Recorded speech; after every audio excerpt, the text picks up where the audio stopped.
He came at night. He thought I was sleeping. He made his way to my safe to take the last thing from me, a box of jewelry, which I protect like the apple of my eye. He knows that there is a ring there, worth $500,000. He is ready to steal it. He is my son. I can see his cunning eyes. My whole house is now equipped with night vision cameras.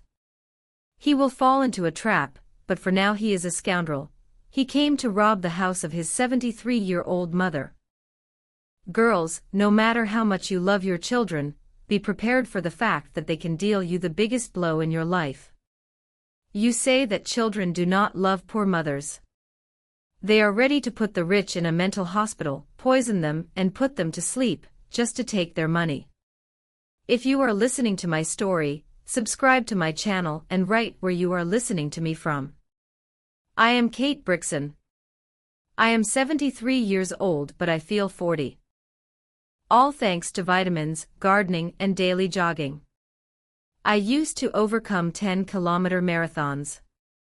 Now my legs refuse to sit at home. I run every morning. This is my way out. I see my neighbors, I know about their secrets. It entertains me more than TV series. He thought I was asleep because that's what sons like mine count on, the mother who forgives, who snores softly, who keeps the lights dim, and her bank accounts bright. I was in bed, yes, but my eyes were open, and so were 12 tiny infrared ones tucked into crown moldings and lamp finials, and the hollow of a porcelain bulldog nobody ever notices. He tiptoed like a thief from a movie, but real thieves don't smell like designer cologne and last-minute panic. Real thieves don't pause at the hallway family photos and smirk at their teenage face like they're casing a museum, where they used to be the prized exhibit. I installed the cameras after I got tired of blaming the maid for the missing gold brooch and the gardener for the sterling lemon zester. Imagine suspecting your hired help when your own apple didn't fall far from the rotten tree he planted himself. My first mistake was loving my eldest more loudly than my daughter. Oh, I loved them both, but I wrote Michael in block letters and Lauren in cursive. He got the lake house for his 30th birthday. New cars like other people buy seasonal throw pillows. When he married the third time, to a woman who believes budget is French for other people's money, I said no to paying for the wedding. I have 2 children, I told him, bright as a bell. I plan to pay for only 2 weddings, not 3 for the third. He laughed like I'd told a joke. I smiled like I had more. 10 years widowed, and I can still hear Harold's voice when I'm about to be foolish. Don't be sentimental about the wolf at your door, Katie. He only looks like your boy in that light. Harold built this estate brick by brick with real contracts and paid up taxes, not leverage and hot air. Valued last spring at $2 million, which makes it the kind of orchard where the apples gather even when they don't call on Thanksgiving. Lauren tried to make me sell last year. Came from London with cheekbones sharp enough to slice cheese, and a boyfriend named Oliver who wore scarves in June. Mum, you'll be so much freer in a flat, she purred, like freedom comes in square meters. When I asked her to show me the math, she showed me her manicure. She left with a suitcase and a pout. I watered my roses and ran my miles. So here we are, midnight, Tuesday. The house is quiet except for the hush of the ocean beyond the hedges, and the soft tick of the mantel clock Harold loved. I can see him on my phone screen, my boy, my Michael, shoulders hunched in a jacket that cost more than my first car, moving past the study door like a shadow with intentions. He knows the safe code. I wasn't foolish about that either. I changed it 2 weeks ago after recognizing the pattern of my own naivety. Mothers choose birthdays, thieves choose randomness. I chose the split times from my last neighborhood 10K. He'd never guess. He goes straight to the oil painting, very original of him, and swings it open. The safe blinks awake like an old dog who still knows how to bite. He touches buttons the way a liar touches the Bible, carefully, hoping for a miracle. Wrong, wrong, wrong, and then he pulls out a slip of paper from his pocket. A plan, how adorable. He tries 2 more sequences. The safe gives a polite beep as if to say, "Sweetie, no." He swallows, glances toward the stairs, and I can see the calculation. Do I break it? Do I call Mom with a story about burglars? Do I convince my 3rd wife this is rock bottom, and I'll change on Monday? Instead, he looks up, right into the eye of the bulldog camera, and whispers, "Please. Please." I used to run to that word. Tonight I let it jog past me. The trap isn't the safe. The trap is the box on the shelf above the safe, wrapped like a gift from an aunt with bad taste, gaudy paper, a stupid bow. It's labeled "Winter Scarves." Inside is the jewelry box he wants, nestled like a queen on pillows, emeralds, pearls, the Brixon sapphire brooch that stopped conversations in the Reagan era, and the ring. That ring, platinum and ice and a blue fire that made Harold's palm sweat when he slid it onto my finger in 1974. Appraised last fall at $500,000, 500,000 reasons to be careful with your passwords. He takes the box. You'd think he'd check the safe, but no, he came for the quick grab, the cash out, the pawn and justify. He tucks my lineage under his arm like a gym bag and heads for the kitchen. I slide my feet into running shoes, old habits, and pad down the back stairs, staying in the corners I know by heart. The alarm is on silent trip. A little buzz to my phone, a little wink to the private patrol sitting 3 streets over. He steps into the mudroom, hand on the door. "Michael," I say calmly, because calm is heavier than shouting. It sinks deeper. He freezes, a boy again for a fraction of a second, caught with jam on his mouth. Then the man returns, the charming grin, the soft-voiced deflection. "Mom? Oh, thank God, you're awake. There's been. I think I heard something outside. I was just checking." "You took the box from the scarf bin," I say, and nod at the camera in the ceiling. "Say hello to your better self." He glances up and actually waves. The absurdity of it would be funny if it weren't tragic. "I was going to secure it," he tries again. "After that story about the gardener." "The gardener didn't steal the brooch," I say. "You did. 2 months ago. You sold it to a woman who resells estate pieces to women who pretend their husbands aren't in debt." His mouth twitches. He knows I know. He also knows exactly how much I'll endure to keep scandal out of the papers and police out of the foyer. He softens his voice. "Mom, this is a misunderstanding." "Open the door," I tell him. He brightens, thinking I'm throwing him a bone. He opens it. 2 figures are already in the floodlights, the patrol officer and Tomas, my head groundskeeper who used to do maritime security, and whose biceps have their own area code. "Evening, Mrs. Brixon," the officer says, tipping his cap like we're at cotillion. "Lovely night for a walk." Michael tries the smile that has closed many deals and opened many wallets. "Officer, there's no need for drama. There's a need for inventory," I say. "And for sleep. And for boundaries, which you keep treating like speed bumps." I hold out my hand for the box. He holds it like a lifeline. I look at him the way mothers look at babies, full of truth they can't argue with. He gives it back. We do the little dance people do when they decide not to call the police. He begs in the language of grown boys, "Come on, Mom." He swears he'll get help. He blames the wife, the ex-wife, the market, the stress. He blames me, gently. "You spoiled me." I nod. "I did. That was my first theft." He flinches. I do not. I don't scream. I don't cry.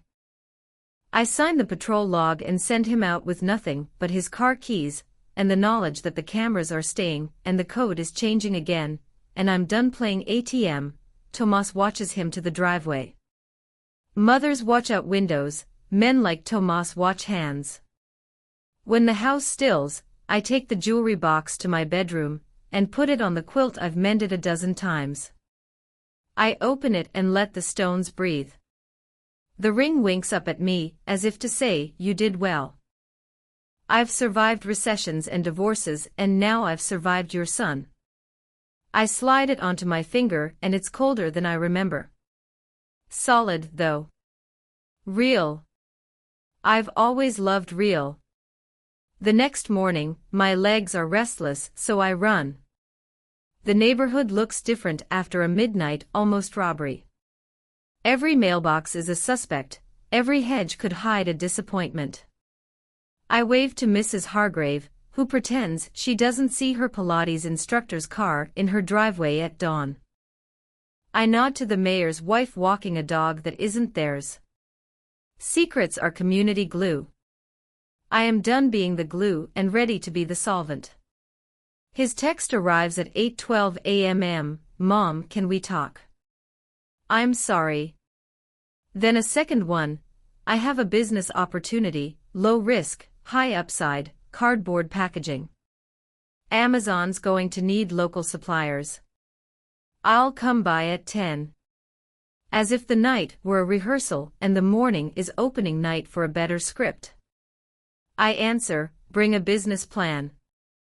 He types the 3 dots for a long time and then writes, "It's all in my head." I reply, "Then your head can fund it." I am brewing coffee when the phone rings, the line that only a few people have. James, my lawyer. Straight shooter, expensive tie collection, never calls early without a reason. "Kate, come to me as soon as possible," he says, words clipped like coupons. This is not a phone call. Someone just tried to withdraw $500,000 from your account. If it's not you, I'm freezing everything. Block it, I say, already grabbing my keys. Block it all. Done, he replies. There's a pause heavy as thunder. Kate, the routing information is interesting. How interesting? Interesting in a way that has your last name on both ends. I don't answer. Outside, the ocean is bright as a blade. Tomas nods from the gatehouse as I pass, he knows trouble on sight. In the driveway, a gull drops a shell with a sound like breaking promises. I get in my car, put the ringed hand on the wheel, and feel the metal pulse like a metronome. To London, my daughter once said, is where the future is. To Miami, my son now thinks, is where cardboard fortunes are made. To downtown, I go because the future is wherever I decide to start running. When I reach the corner, I stop at the sign even though it's clear. A habit. A choice. My phone buzzes again. A new text, not from Michael, not from James. From a number saved long ago as Lauren, London. 4 words, let's talk. Urgent. Today. I look up at the mirror. An old woman stares back, except she's got a runner's lungs and a widow's steel. Girls, I say to the invisible camera that is always rolling now, today is tempo day. I turn left toward James's office and the trap I set last night, well, that was just the warm-up. The real race starts the moment the elevator doors open, and I see who's sitting in his waiting room.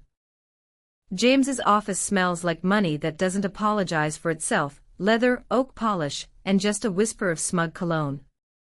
The kind of place where you don't raise your voice unless you're reading a will. He greets me with that professional concern lawyers keep in a locked drawer, somewhere between compassion and billable hours. Kate, he says, coming around his mahogany desk. You look, well. Meaning I don't look like someone who's been robbed by her own gene pool. I drop my purse on the chair. You can say it, James. My face does miracles. He sighs. I froze your accounts. Every last one. Whoever tried to move that money knew enough to make it look legitimate, used the right forms, correct signatures, even your old passport number. They had to have access to documents inside your house. Inside my house, I repeat, sitting down. And the routing number. He taps his pen. Belongs to a London bank. Account opened last month under the name L. Weatherby. Weatherby. I let the name roll off my tongue like a bad oyster. Lauren's latest boyfriend. The one with scarves and no backbone. James doesn't comment. He doesn't have to. The picture paints itself, my daughter and her posh parasite, logging into a computer with her brother whispering numbers over speakerphone. Family unity at last. He slides a folder toward me. There's more. A joint power of attorney application was drafted last week, and signed, thank God, but it lists both of your children as co-trustees. It would have given them control over your liquid assets in the event of diminished capacity. I laugh loud enough that the receptionist flinches. Diminished capacity. James, I ran 6 miles before breakfast. I'm still the fastest senior citizen in Palm Beach County. They'll have to break my legs to slow me down. I believe you, he says. But the law believes paper. He tells me to be cautious, to consider revising my will, maybe transferring my estate into a trust that skips a generation. I nod, pretending to take notes while my mind runs faster than my legs ever could. You see, betrayal doesn't flatten me, it sharpens me. Every heartbreak, every theft, every whispered lie just hones the blade. When I leave the office, the Florida sun hits me like an interrogation lamp. I sit in my car, roll the ring around my finger, and think about how to play this. My children want my money. They've made that clear. But what they've forgotten is that I didn't build this life by crying over what men, or kids, did to me. I outsmarted them. I outlasted them. So if they want a game, I'll give them a marathon. That afternoon, I go home and pour myself a glass of lemonade sharp enough to cut through thought. The cameras are still humming. I check the footage from the night before, frame by frame. Michael's face, his hesitation, his guilt, burns itself into my retinas. I watch it twice, then delete it. It's not evidence I want anymore, it's fuel. At 4 p.m., my phone rings again. It's Lauren, calling from London, or pretending to. I answer with the calm of a woman who's just buried her nerves under a layer of confidence. Mother, she says in that accent she borrowed from the BBC. I heard there's been trouble.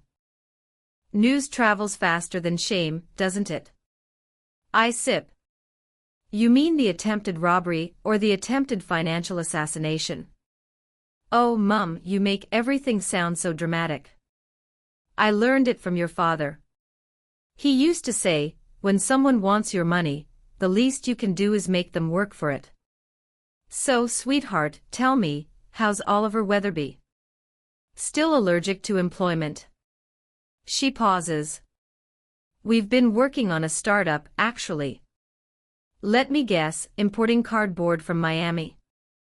Silence.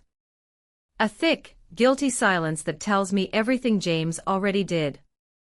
Lauren, I say softly, if you and your brother are going to conspire against me, at least have the decency to use different continents.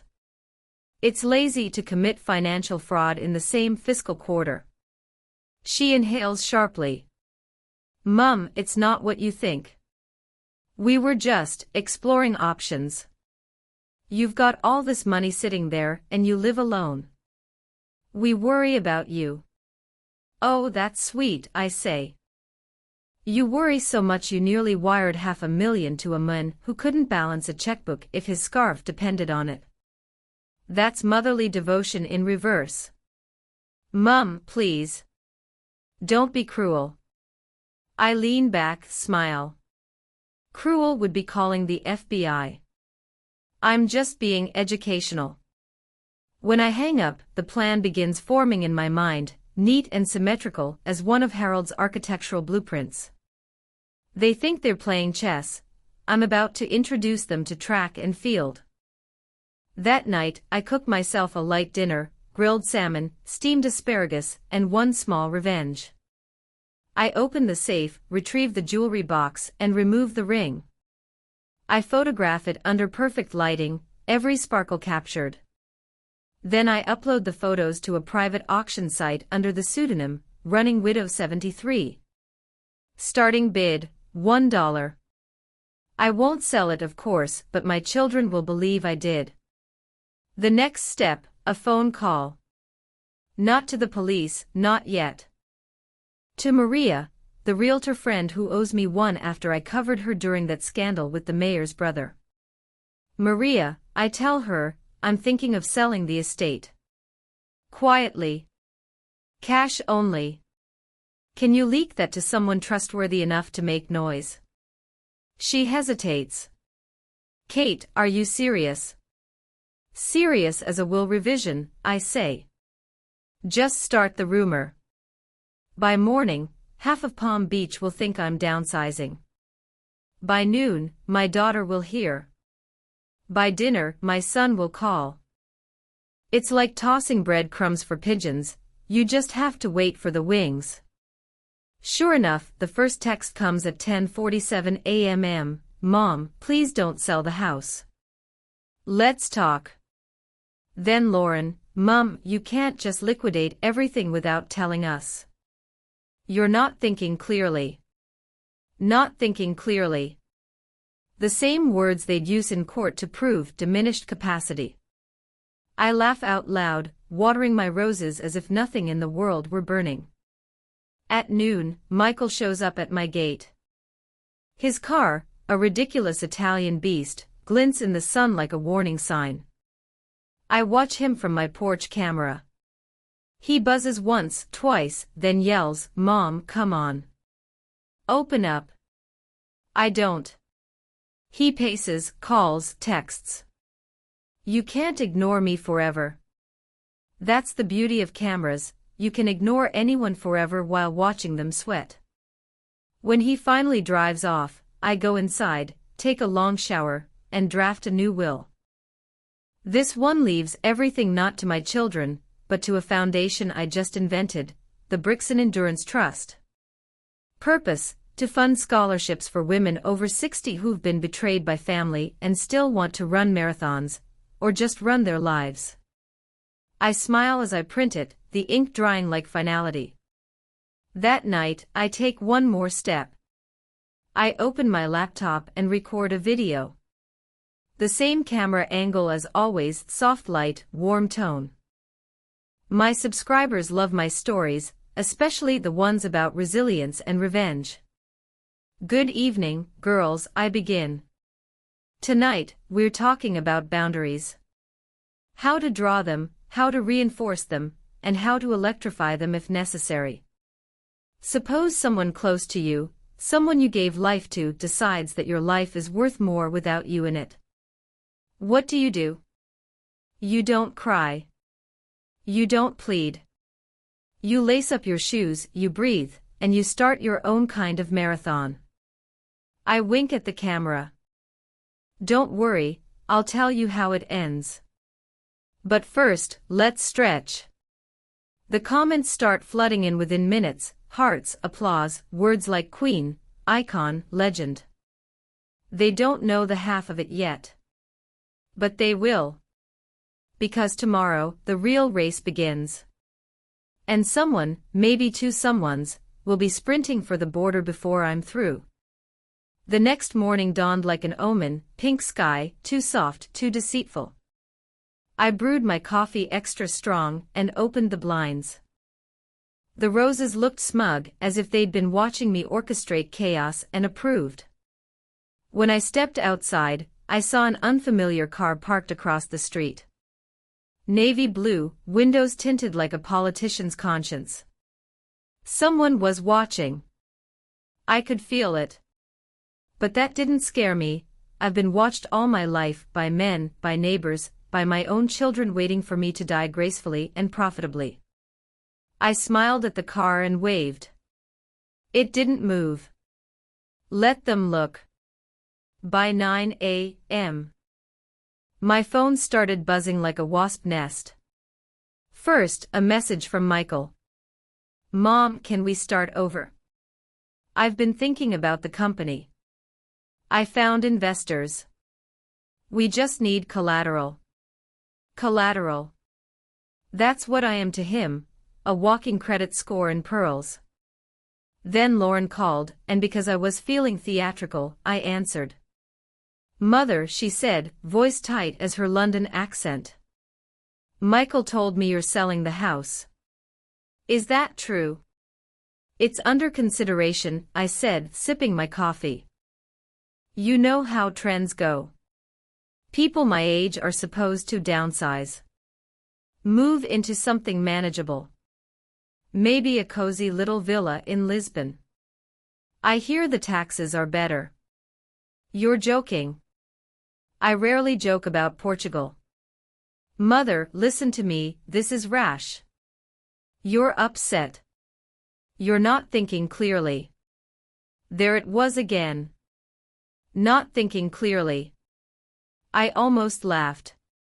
Sweetheart, I said, I'm thinking as clearly as I ever have. In fact, I'm thinking with 20/20's hindsight. She sighed, switching to her patronizing tone, the one that used to work when she was 17, and wanted to borrow the car. If you need money, I can help. Oliver and I. Lauren, I interrupted. If I needed money, I'd sell your brother's sense of entitlement on eBay.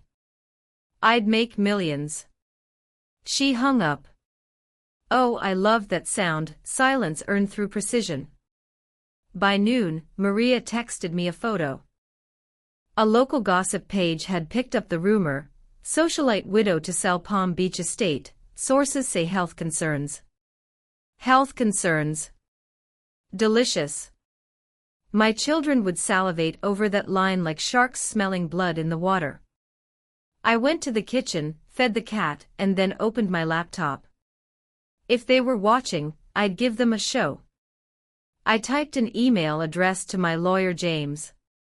Dear James, please prepare preliminary sale documents for the property at 48 Seaview. Discretion advised. Buyer to remain confidential. Proceed as if transaction imminent. Also, contact my accountant about liquidating half of my securities portfolio. Timing is critical. Kate. Then, because I'm not entirely heartless, I added. P.S. If my children call, tell them I'm in a wellness retreat. I hit send, knowing full well that James's assistant, who also happens to be the niece of Palm Beach's biggest gossip, would accidentally mention it somewhere. By 3 p.m., my son showed up again. Not in his Italian beast this time, but in a rental sedan. He was trying to look humble, which was almost sweet if it weren't so unconvincing. I let him in. Mom, he said, opening his arms like we were in a Hallmark movie. You look great. I always do. He blinked. Okay. Fair enough. He sat at the kitchen counter, fidgeting with his Rolex, trying to seem earnest. I came to apologize. Good. Start with which crime? He ran a hand through his hair. The other night. I was desperate. I made a stupid choice. But I didn't take anything, did I? You caught me before it went that far. That's one way to describe robbery interrupted by reality, I said. He exhaled. Mom, please. I'm trying here. I poured him coffee, black, no sugar, he hates it that way. Then try harder. He looked around the kitchen, pretending nostalgia. Dad built this place for you, didn't he? For us, I corrected. But only one of us still lives here without a lawyer's letter. He winced. I just need help, Mom.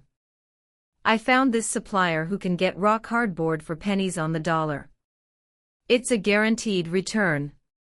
Do you have a business plan? Not on paper. Then it doesn't exist. Mom. Michael. I stood, meeting his eyes. When you were born, I promised I'd give you everything you needed. And I did. Education, house, startup capital, second chances. But I never promised to finance your bad habits. You've had 3 weddings, 2 divorces, and 1 nearly criminal break-in. I think I've met my quota. His voice cracked. You're being cruel. I'm being consistent. He stood up abruptly, knocking over the chair. You don't understand, do you? It's not about money anymore, it's about survival. Oh, darling, I said softly. Survival doesn't require Ferraris. He stormed out. The front door slammed so hard the windows shivered. The cat glared at me like I was the problem. But I didn't move. I stood there calm as a mountain. I knew what was coming next: rage, desperation, maybe even collaboration. People like my children, when cornered, don't repent. They plan. That evening, I drove down to the marina, parked near the edge, and called my friend Tony. Tony owns a private security company, used to work for my late husband when Harold was developing coastal resorts. The kind of man who could track a ghost if it used a credit card. Tony, I said, I need a favor. He chuckled. You always do it like that, start with the word favor instead of help, so I know it's expensive. I'll bake you a pie. Make it key lime and we're even. What's the problem? I told him everything: the break-in, the bank attempt, the power of attorney draft. He whistled low. Your kids are ambitious, he said. They're amateurs, I corrected. I want you to find out how deep this goes. Emails, calls, bank transfers, anything. And if you can, make sure they know someone's onto them. Not me, just someone. Tony laughed. You want to spook them. Exactly. Nothing motivates the greedy like fear. Consider it done. I hung up and looked out at the water. The sunset was melting into gold, the kind of light that made my jewelry look cheap by comparison. Harold used to say I was born to run toward storms, not away from them. He wasn't wrong. By the time I got home, I already had an email from Tony.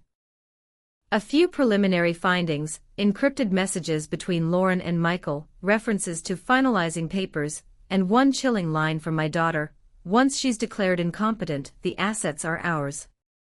Oh, sweet girl. Declared incompetent. You'll wish I were that merciful. I closed the laptop, lit a candle, and poured myself a glass of wine. The cat curled beside me, purring like a tiny engine of approval. Looks like we're running another marathon, I told him. But this time, it's not distance, it's endurance. Outside, thunder rolled over the horizon, distant but inevitable. I smiled. Because storms, you see, always start quietly until they don't. The next few days, my life turned into something between a spy movie and a telenovela written by God himself.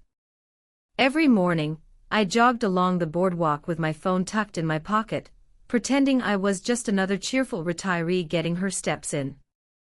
But while the others were counting calories, I was counting moves, mine, theirs, and the ones they didn't know I could still make. Tony kept feeding me breadcrumbs. Your son's in talks with a lawyer, he said one morning over the phone, his voice half laughing, half exasperated. Not yours, a new guy. The kind who advertises on late-night radio with words like inheritance disputes and elder protection. And your daughter's been sniffing around the London embassy about your medical records. Medical records?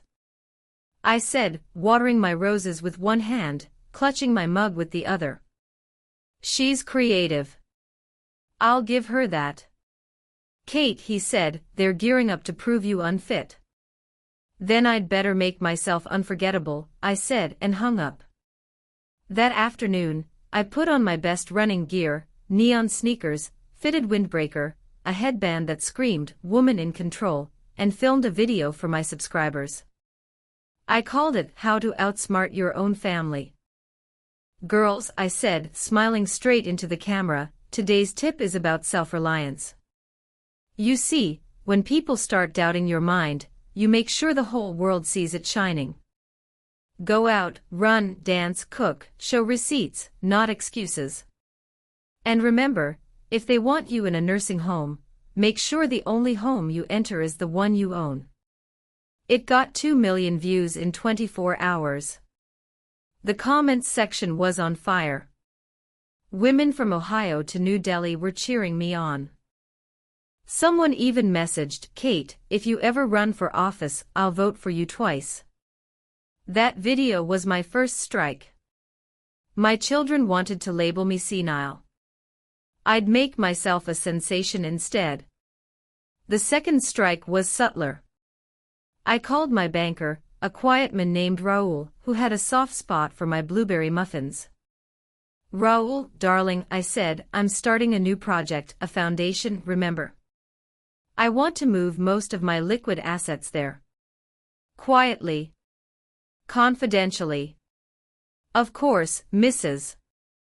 Brixon," he said, typing quickly. "May I ask who the trustees are?" "My lawyer and myself," I said. "Just us." "And Raoul?" "If anyone calls asking about my balances, anyone at all, you lost your voice that day."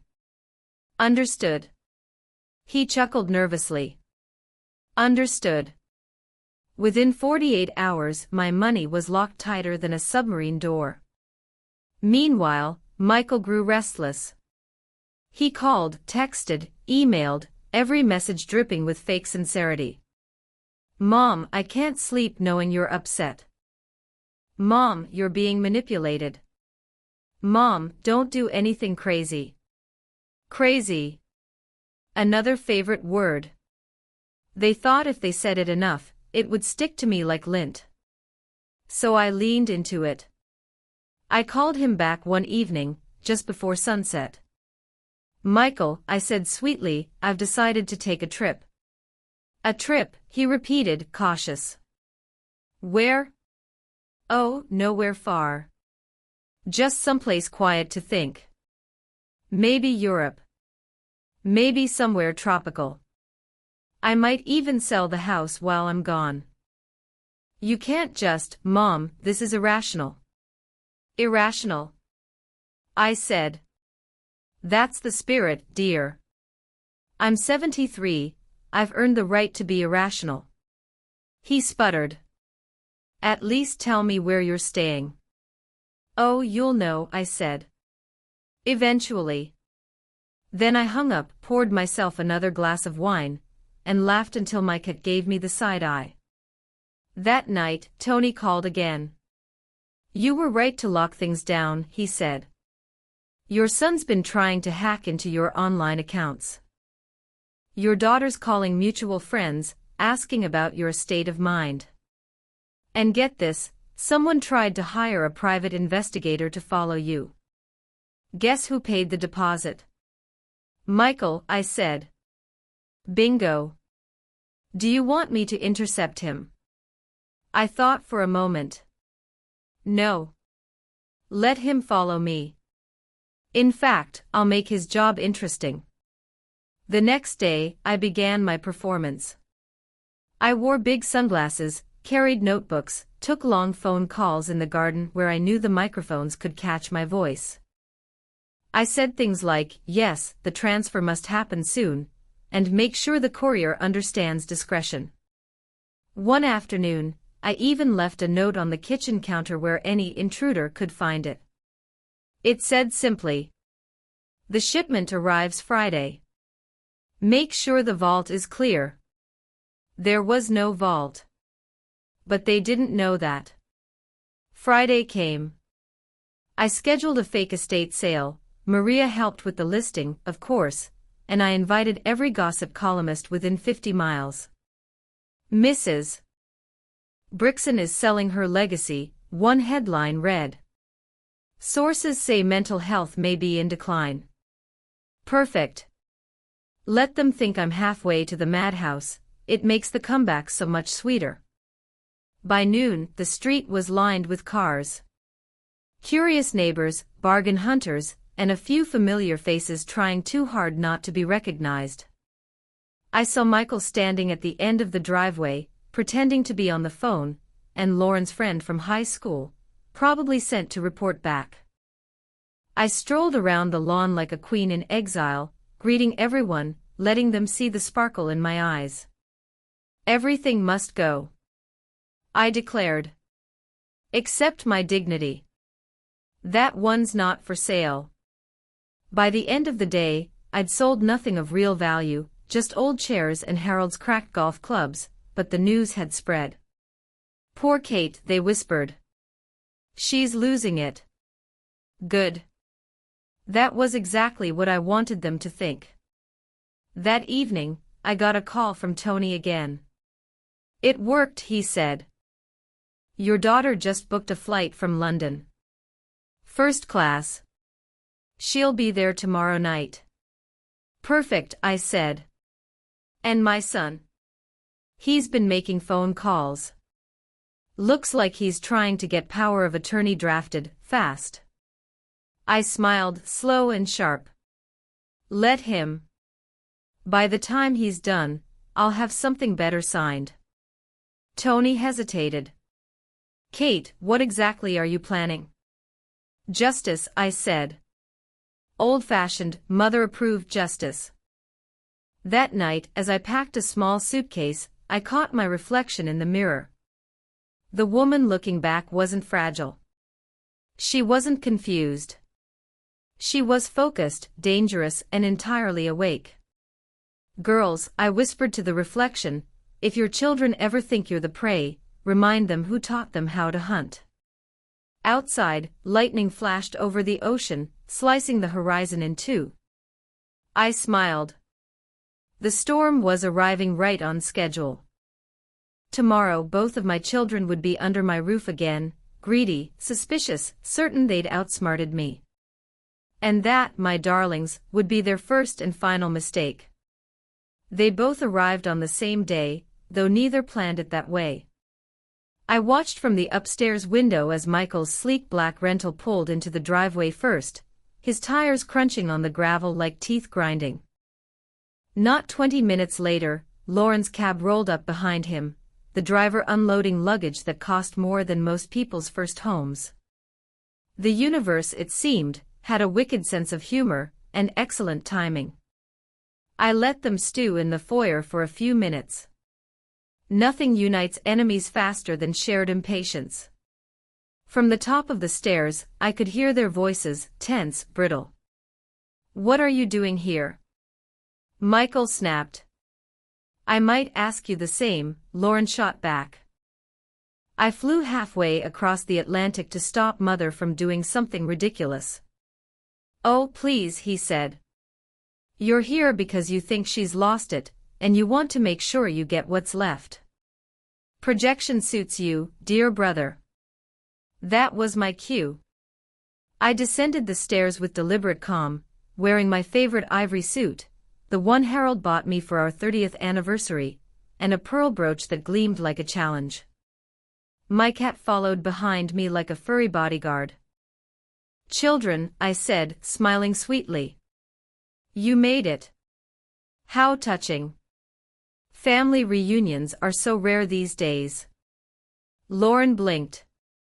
Mum, you look, well. Meaning I don't look like I'm hallucinating or drooling. Her face tightened.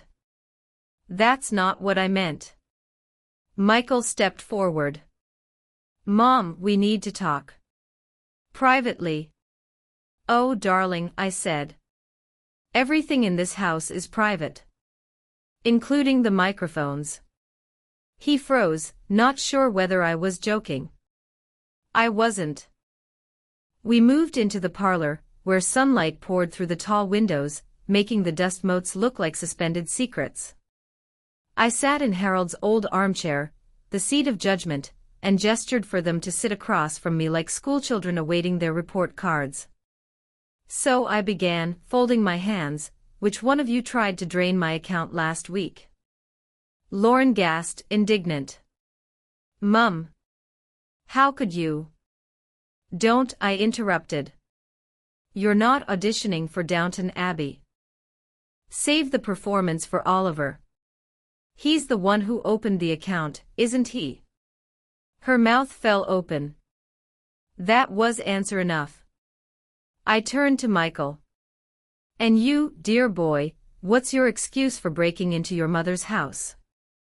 Did the Ferrari run out of gas or integrity? He flushed crimson. Mom, you don't understand. I was trying to protect you. I thought. You thought I'd die soon, and you didn't want your sister to get a head start. Silence. Not even the cat moved. Finally, Lauren found her voice. Mother, you're being paranoid. We're just concerned. You've been acting strangely, talking about selling the estate, moving abroad. Yes, I said, smiling. Strange, isn't it? A woman my age making her own decisions. Positively scandalous. Michael groaned. Mom, this isn't a game. There are people who can help you manage things before they get out of control. I leaned forward, my smile sharpening. Oh, sweetheart, I already have people managing things. In fact, I've been quite busy this week. Would you like to hear what I've been up to? They exchanged nervous glances. I didn't wait for an answer. First, I created a new trust, the Brixon Endurance Foundation. All my assets are there now. Every cent, every share, every property deed. And do you know what's marvelous about it? It bypasses inheritance entirely. You could wait 100 years, and it would never be yours. Lauren's face drained of color.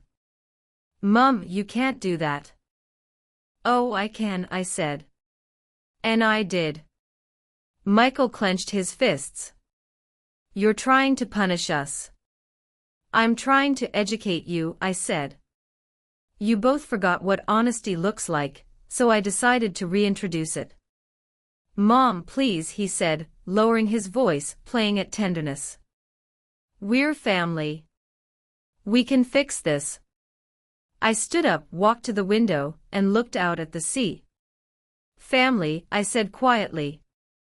That word used to mean something. But lately, it's just a polite way of saying people who think you owe them. Lauren sniffled, but her tears were as rehearsed as a stage actress's cue. You're being cruel. Cruel? I turned to face them. No, cruel is raising two children who would rather see their mother declared insane than admit they're broke. The silence that followed was thick enough to choke on. Then, because I like theatrics, I added, by the way, Tony from Harbor Security sends his love. He's been watching over me, you know. Recording calls, tracing emails, monitoring bank activity. I imagine he's found quite a few surprises already. Lauren's eyes darted to Michael. What did you do? He glared at her. What did you do? They started arguing, furiously, foolishly, right there in my parlor. I sat back and let them tear into each other, sipping my tea like it was a matinee. Years of buried jealousy bubbled up like champagne gone sour. You've always been her favorite. Lauren shouted. You get the house, the cars, the handouts. And you get the pity, Michael snapped. You manipulate her with that fake British act. You stole from her. You schemed behind her back. It was like watching toddlers fight over a toy. Except this toy had a $2 million price tag. When they finally ran out of venom, I stood and clapped. "Bravo," I said. "That was riveting. You've both made your motives perfectly clear. I'll make sure my lawyer gets a transcript." Michael pointed a trembling hand at me. "You're insane." "Maybe," I said with a smile. "But the good kind, the kind that stays one step ahead." I turned and left them there, still fuming, still whispering accusations. Upstairs, I opened my jewelry box, the one that started it all, and stared at the ring. It gleamed under the lamplight, perfect, untouchable. I put it on, looked at my reflection, and whispered, "They think they've seen the end of me. They haven't even seen the start." That night, I didn't sleep. I made lists, checked dates, and printed copies of everything Tony had sent me. My house had become a stage, and tomorrow, the curtain would rise on the grand finale.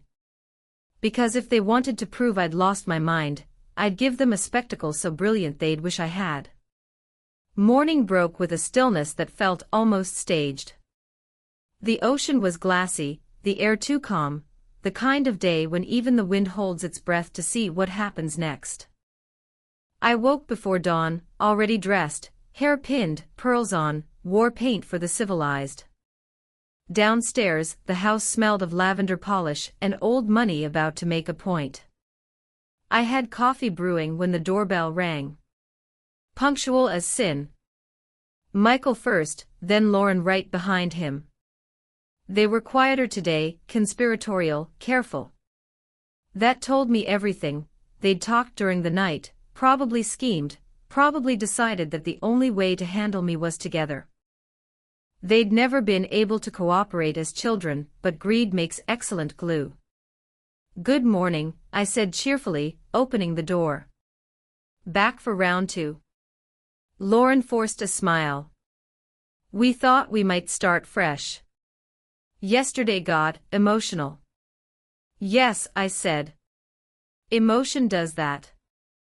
It sneaks in when people are pretending to care." Michael cleared his throat. "We just want to talk, Mom. About your plans. About the trust." "Of course you do. Come in." I baked muffins. They hesitated, then followed me into the kitchen like two burglars invited to dinner. I served them coffee, mine black, theirs decaf. I believe in strategy, not poison, but symbolism has its place. We sat at the breakfast nook, sunlight pouring over the marble counter. I could almost feel Harold watching, amused. "So," I said lightly, "you've decided to be a united front now. I must say, that's new. I half expected you to bring pitchforks." Lauren sighed. "Mother, please. We're just trying to understand what you're doing. You've been unpredictable lately." I stirred my coffee slowly. Unpredictable keeps me alive. Predictable gets you robbed. Michael leaned forward, tone soft and syrupy. "Mom, this trust thing, it's risky. We're family.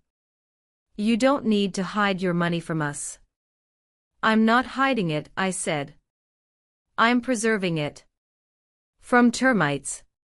His jaw tightened. "You're treating us like enemies." "You've done the treating yourselves," I said. He glanced at Lauren.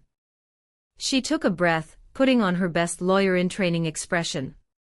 "Fine. Let's talk facts. You're 73, you live alone, and you've been showing signs of paranoia." "Oh, don't start," I said sharply. "If I were paranoid, I wouldn't have cameras. I'd have faith. Faith is how people like me end up buried with open eyes." "Mom, listen." "No, you listen."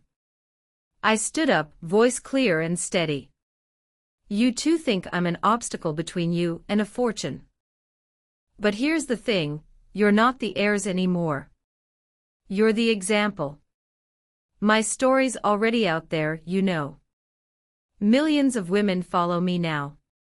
They call me their champion. They're learning from me. Lauren frowned. What are you talking about?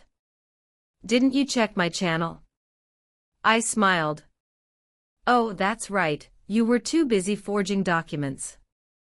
I picked up the tablet from the counter and turned the screen toward them. My newest video was live, How to Outsmart Greedy Children, a step-by-step guide. My thumbnail was impeccable, me in pearls, smiling like a retired assassin. The comment section was already a battlefield of admiration. Michael's face went white. You posted about us. Oh, I never use names, I said. But let's just say the story of a 73-year-old widow whose kids plotted to steal her fortune is trending in 6 countries. Lauren's voice trembled. You've humiliated us. No, I said softly. I've liberated myself. For a moment, no one spoke. Then Michael stood abruptly, slamming his mug down. This is insane. You can't just. I can, I interrupted. And I did. And do you know the best part? Every cent from my channel now goes into the foundation. Every sponsorship, every donation. The more people watch, the richer it grows and the poorer you get. His face twisted. You've lost your mind. On the contrary, I said, I've monetized it. He took a step toward me, anger rising like tide water. You think you can play with us? We'll contest the trust. We'll go to court. You'll be dragged through the mud. I smiled. Then I'll give interviews. Lauren shot up. Mother, stop it. You're destroying our family. Family. I said again, tasting the word. You destroyed that when you decided my signature was worth more than my heartbeat. They both froze. You know, I continued, almost gently, your father used to tell me that people don't change, they just get louder about what they always were. You too. You were born wanting shortcuts. I just never thought you'd take the one through my grave. For the first time, I saw something crack in Lauren's composure. Her chin trembled, eyes filling with tears. She didn't fake this time. Mum, I just wanted to help. I thought you were being taken advantage of.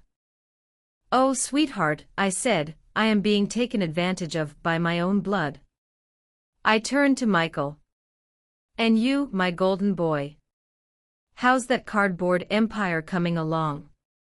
His fists clenched. You're cruel. No, I said quietly. I'm awake. There was a long silence. Then, slowly, I set down my mug, reached into the drawer, and pulled out a slim envelope. Since you've both come all this way, you might as well take home a souvenir. I handed it to Michael. He hesitated, then opened it. Inside was a single sheet of paper, a copy of the power of attorney application they'd tried to file, with my notes scribbled in red ink along the margins. Sloppy formatting, I said. Incorrect notary seal. And terrible grammar. He looked at me, face pale. You knew all along. Of course I knew, I said. You're my children. I changed your diapers. Do you really think I can't smell when you're full of it? That did it. He slammed the envelope down and stormed out, the door shaking behind him. Lauren stayed behind, trembling. Mother, she whispered, what happens now? Now? I said. Now we test endurance. The foundation will thrive, I'll keep running, and you, if you're wise, will start working for something that isn't mine. Her voice cracked. And if we apologize? Then I'll consider forgiving you, I said. But forgiveness doesn't come with a bank transfer. She nodded slowly, eyes red, then left without another word. When the house was finally quiet, I sat back down and let the stillness return. My hands shook a little, not from fear but release. Years of denial, of pretending my children loved me for who I was instead of what I had, it all slipped off like an old coat.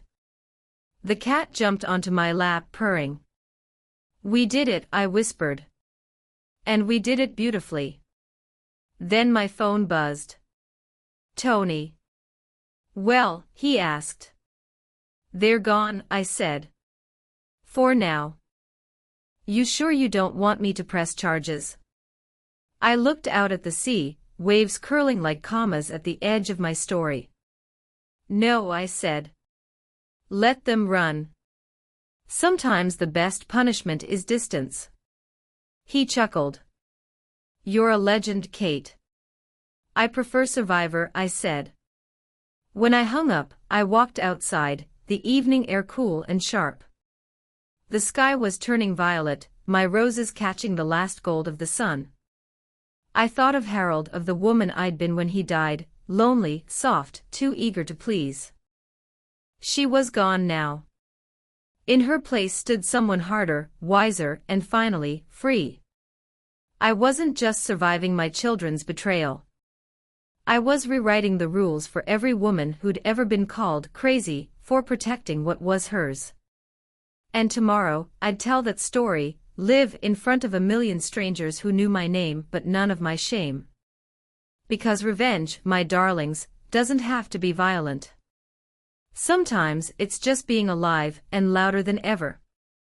The morning after my children's visit was the quietest one I'd known in years. No phone calls, no fake concern, no emotional hostage negotiations. Just the ocean and me, and my cat, who'd taken to sleeping right in the center of my bed as if he owned the deed. I made myself oatmeal and coffee, took my vitamins, and laced up my running shoes. The body remembers peace the way it remembers betrayal, deep in the bones. I jogged down the path past the hedges Harold planted 40 years ago, the ones I almost let my daughter convince me to sell. The sun was just rising, the light hitting the water like applause. When I came back, there were 2 letters waiting on my doorstep. One from my lawyer, James, and one from London, Lauren's handwriting. I opened hers first. "Mum. You were right. About everything. I let Oliver manipulate me into believing you were losing control. I was angry about things that happened years ago, about you loving Michael more, about feeling like I was always second. I thought money would even it out. I was wrong. I'm sorry. I've ended things with him. I'm staying in London for a while, but I'll make something of my own. I promise. Please don't shut me out forever. Love, Lauren." I folded the letter carefully. It didn't undo what she'd done, but it was a start. The thing about remorse is that it doesn't fix the past, it just opens a door for the future to walk through, if it has the courage. The second envelope was from James. Inside was a short note. "Kate. The foundation is officially recognized. Your assets are secure. Congratulations on creating something truly original. You've managed to turn betrayal into legacy. Harold would be proud. P.S. That interview request from Good Morning America came through. They want you to tell your story live." I laughed out loud, startling the cat. Good Morning America. Not bad for a widow who once thought uploading a YouTube video was fancy emailing.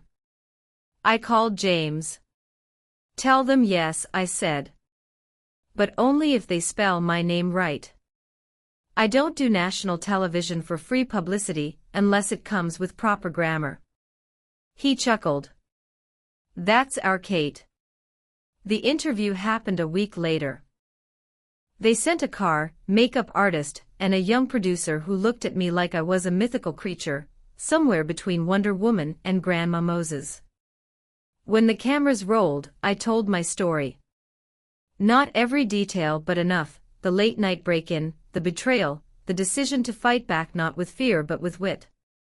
I looked straight into the lens and said, "Ladies, listen to me, loving your children doesn't mean surrendering your dignity. You can give them life without giving them your peace. If you have something worth protecting, your savings, your home, your name, guard it. Don't wait for gratitude. Secure it like the crown jewel it is." The host blinked, maybe expecting tears. Instead, I smiled and added, "And if they call you crazy, just remind them, crazy women built this country while the sensible ones asked permission." The studio erupted in applause. Somewhere in that noise, I could almost hear Harold laughing. The next few months were a whirlwind. My channel exploded, millions of new followers, women writing from all over the world. Widows, single mothers, grandmothers, even young girls. They sent letters about betrayal, resilience, and how they'd stopped apologizing for staying strong. I began receiving invitations to speak, conferences, women's organizations, charity events. I didn't do them all, fame never interested me. But I said yes to the ones that felt real. The ones where I could see the same bruised pride and bright defiance I'd once seen in my own mirror. The foundation grew faster than I'd imagined. Scholarships, grants, self-defense classes, and small business funds for women over 60. I even hosted a marathon fundraiser, 10 kilometers of course. I ran it myself, though at my pace, not the clock's. When I crossed that finish line, sweating and laughing, I knew I'd finally outrun the ghosts of motherhood gone wrong. As for my son, well, Tony kept tabs. Word was Michael left town not long after our last confrontation. Sold his cars, shut down his business, and vanished to Arizona with wife number 3. I didn't chase him. Some people you love enough to let go. Others you love enough to never let near you again. Lauren and I began exchanging letters, real ones, with ink and stamps. She'd send photos of her new life, a small flower shop in Notting Hill, hands stained with soil instead of guilt. "It's hard work," she wrote once, "but it's mine." I kept her letters in the same jewelry box she once tried to rob me of through paperwork. The ring still sat there, glinting at the bottom. I didn't wear it much anymore, it was too heavy with memory, but I liked knowing it was safe, waiting for the day someone earned it honestly. One evening, nearly a year after everything happened, I hosted a small dinner. Just me, a few close friends, and Tony. The house glowed with candlelight and laughter. At some point, Tony raised his glass. "To Kate," he said, grinning. "The woman who turned family drama into an empire." I laughed. "Oh, Tony, I didn't build an empire. I just built a fence and learned to run faster than the wolves." We toasted, we ate, we told stories. When everyone left, I stood by the window and watched the waves rolling in, steady, unending, like life itself. Later that night, I opened my journal and wrote a few words for the women who'd one day find themselves where I once stood. You can't choose how your children love you. But you can choose how you love yourself. Never let guilt be the leash that keeps you from running free. When the people you raised try to break you, show them who taught them to be strong, and then be stronger still. I closed the book, turned off the light, and smiled into the darkness. Because revenge, real revenge, isn't about destruction. It's about evolution. It's about rising higher, living longer, laughing louder. It's about making them watch as you turn the wound they gave you into a crown they can never wear. And that, my darlings, is how Kate Brixon ran her final marathon, one not measured in miles but in peace.